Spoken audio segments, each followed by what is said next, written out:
Assalamualaikum warahmatullahi wabarakatuh. Baik lagi di Farul Aziz Channel. Oke teman-teman, di video kali ini gue mau mengulik color grading menggunakan aplikasi DaVinci Resolve seperti tadi yang di video awal gue.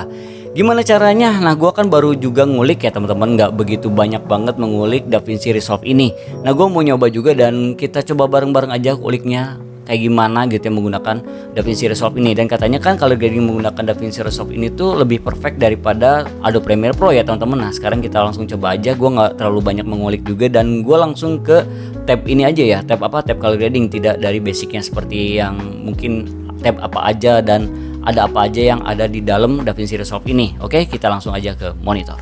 Nah, oke teman-teman, di sini gue udah buka aplikasi DaVinci Resolve. Nah, DaVinci Resolve gue ini tuh menggunakan yang seri 18.6 kalau nggak salah. Nah, di sini gue ada footage menggunakan Sony ZV-E10 dengan lock profile ya, lock profile di S-Log 3 teman-teman. Nah, gimana cara nge-color gradingnya? Kita langsung aja ya, kita langsung ke tab color grading. Nah, di sini kan di bawah DaVinci Resolve itu banyak tab ya teman-teman ya, mulai dari media. Dan di sini media itu untuk masukin footage-nya. Terus juga di sini ada cut ya. Cut itu kayaknya untuk cutting-cuttingnya gue belum terlalu mengulik banyak tentang DaVinci Resolve ini ya. Terus di sini ada edit. Nah, di sini posisi edit itu untuk cut-to-cutnya ada di sini. Terus di sini ada Fusion. Nah, Fusion itu seperti After Effect. Nah, dimana kalau misal DaVinci Resolve itu jadi satu aplikasi ini tuh seperti paduan antara Adobe Premiere Pro dengan After Effect ya kalau nggak salah ya. Nah, terus yang tab yang selanjutnya itu ada tab color. Nah, tab color ini tuh untuk khusus color grading teman-teman. Jadi kalau misal kalian mau color grading, kalian buka tab yang ada warna palet warna itu di bawah.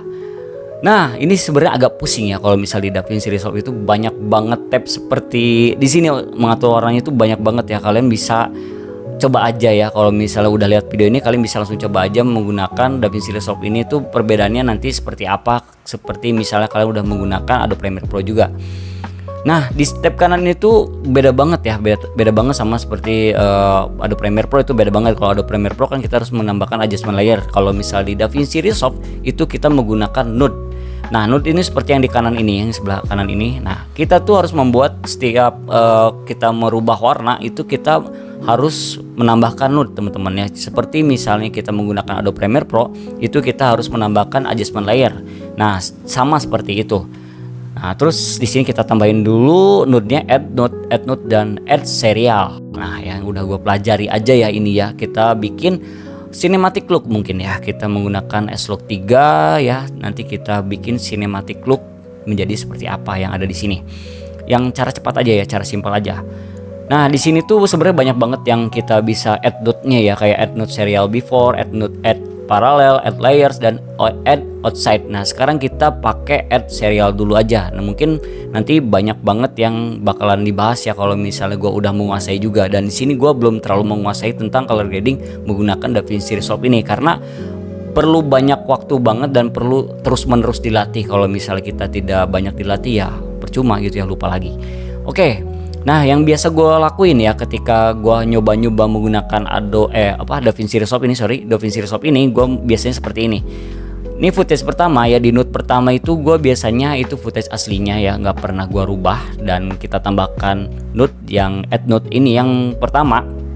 Biasanya gue kasih nama di sini node labelnya exposure.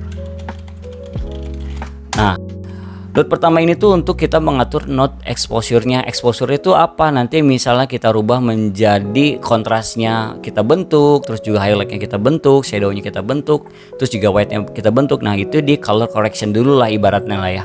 Kita bikin di exposure yang di node yang kedua ini. Oke, sekarang di sini kita bikin node selanjutnya, di add node lagi. Ya, kita add node add serial. Nah, di sini biasanya di sini gue langsung masukin ya seperti ini misalnya ya.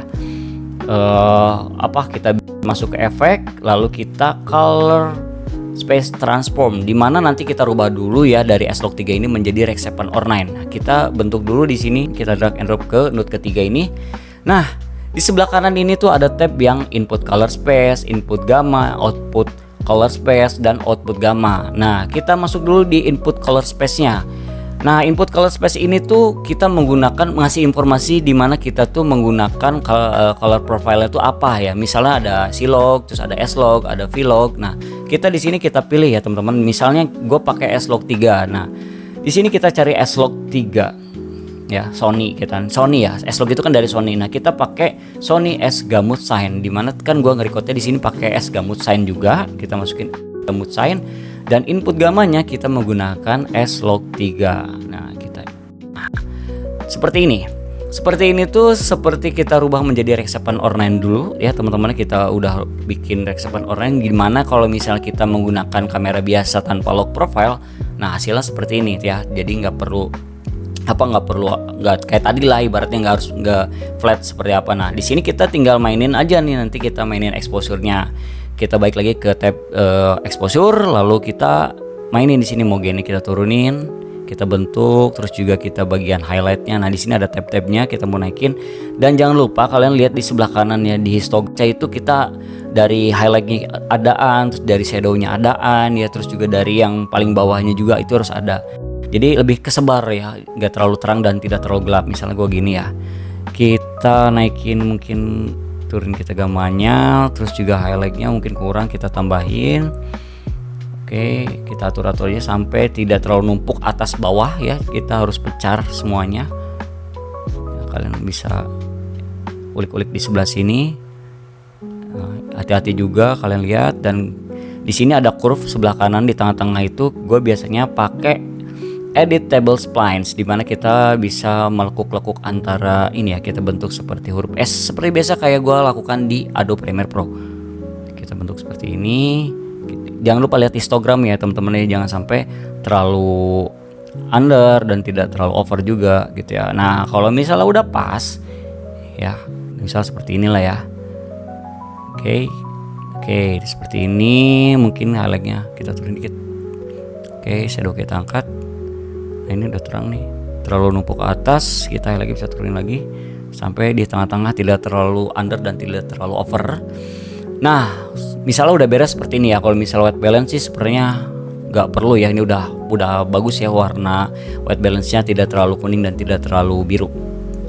Nah, lalu kita di node ketiga kita klik kanan teman-teman, lalu add node lagi. Di sini kita pakai add serial lagi.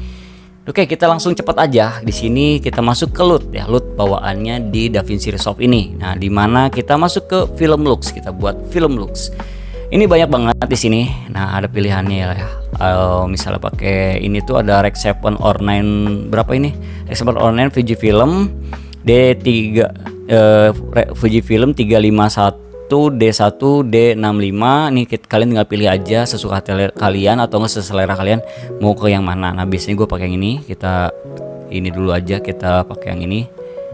Nah, ini kok warnanya seperti ini ya. Warnanya terlalu apa ya? Terlalu pekat banget, kontras banget, dan highlightnya juga nggak beraturan. Nah, tadi kan kita di node ketiga ini kita belum masukin di output color space-nya. Ini masih bawaan di Rec 7 or 9 ya teman-teman. Di output gamanya juga masih Rec 7 or 9. Nah, di sini kita cari ya, kita rubah di output gamma. Di output gamanya kita cari Cineon Film Lock. Nah, kita rubah di sini di Cineon Film Lock. Nah, seperti ini. Sekarang udah jadi teman-teman sebenarnya film looknya. Cuman kan di sini warnanya terlalu terang juga. Kita masuk lagi ke exposure, lalu kita mainin lagi aja di bagian gainnya, kita turunin. Oke, misalnya kontrasnya kurang, kita bentuk lagi kontrasnya seperti ini. Highlightnya tadi kita turunin, kita naikin lagi. Oke, hati-hati juga, dan kita main lagi gamanya. Oke, ini sudah jadi teman-teman. Ini film look ala gua menggunakan DaVinci Resolve ya, simpel banget dan cepat, gak perlu membutuhkan waktu yang lama. Ini yang baru gua ajarin dan cara cepatnya juga gua dapat juga ilmu dari YouTube juga sebenarnya ya. Cuman kita bahas lagi aja, kita coba lagi, ternyata pas gua cobain ternyata work banget gitu. Ini cara simpel banget, pokoknya top banget sih. Yang udah gua pelajarin simpelnya seperti ini. Tinggal ulik-ulik lagi aja di sini. Nah, kalau misalnya kalian ngulik-ulik itu, misalnya kalian mau nambahin white balance itu jangan setelah di note 4, karena kalau misalnya di note 4 nanti bakalan rubah-rubah juga, bakal menjadi noise juga. Kalian rubahnya di sini di add note-nya. Kalau misalnya kalian tambah gini di add note, add serial. Nah ini tinggal kalian tambahin white balance nya, misalnya terlalu biru, terlalu warm. Nah tinggal kalian ulik-ulik di sini aja. Nah kita tambahin di sini add note nya di setelah 4 ya. Nah ini kita tambahin misalnya di sini. Nah ini juga bisa sebenarnya, cuman janganlah kalau misalnya kalian pengen rubah, mending di setelah exposure. Nah di sebelah sini, ini kalau misalnya kalian ulik-ulik lagi bisa nambahin kontrasnya ya. Terus juga highlightnya kalian tinggal main-mainin di sebelah sini. Nah bisa terlalu terang, kita turunin di sebelah sini. Nah sebenarnya ini di kalau misal di DaVinci Resolve itu menurut gua color gradingnya lebih perfect sih daripada Adobe Premiere Pro ya. Lebih perfect, lebih enak juga sebenarnya. Warna pun beda. Kalau gue lihat ya perbedaannya antara DaVinci Resolve dengan Adobe Premiere Pro, memang lebih warnanya itu nanti ketika kita ekspor ya, kalian lihat sendiri aja ketika kita ekspor tuh beda ketika kalian diekspor menggunakan Adobe Premiere Pro. Sebenarnya bisa menggunakan Adobe Premiere Pro pun, cuman di sini kita lebih banyak luas banget untuk mengeksplor warnanya teman-teman. Misalnya kita tambahin aja nih di nah di sini. Nah ini kita tinggal mainin di midtone yang mau dirubah juga bisa nih, midtone-nya tinggal geser-geser. Ya lebih enak sih menggunakan tab itu yang alat tempulat untuk color grading itu kalau misalnya orang luar negeri, tapi harganya luar biasa banget teman-teman. Nah ini tinggal kalian arah-arahin aja nih, misalnya shadow yang mau jadi warna apa ya, cinematic look gitulah ibaratnya ya kalau kata anak-anak zaman sekarang itu. Tapi ya itu kan selera ya teman-teman. Kalau misalnya kalian satu selera ya mungkin kalian bisa ikutin aja cara gua seperti ini. Oke. Nah ini cara gua, hasilnya seperti ini. Kalau misalnya terlalu biru ya tinggal kalian kurangin aja. Misalnya tambahin saturasinya, kita tambahin di sini saturasi, jadi tiap tab beda sih kalau bisa. Nah ini jangan terlalu kenceng, ini sini gini udah cakep. Asal sini jadi gini, cakep deh. Ini terlalu kontras, kayaknya shadownya kurang. Kita mainin shadownya, dibalik lagi di shadow, terlalu kontras. Terlalu highlight naikin, terlalu naik, kita turunin highlightnya. Oke, cakep segini. Yaps, jadi deh, cepet kan? Jadi gimana menurut kalian? Jadi gue tuh sebenarnya udah lama banget ya gue pakai DaVinci Resolve ini, cuman jarang banget dilatih dan jarang gue pakai karena kebutuhannya itu gue harus cepat mengeditnya, terus juga harus cepet tayang juga ya. Jadi nggak sempet kalau kita mengedit menggunakan DaVinci Resolve, dan gue jarang banget mengasahnya, jadi lupa lagi, terus juga nggak terlalu paham banget, cuman memahami cuma sedikit-sedikit. Nah buat teman-teman yang mungkin banyak waktu, kalian bisa mengulik aja menggunakan DaVinci Resolve ini kalau misal mau belajar color grading.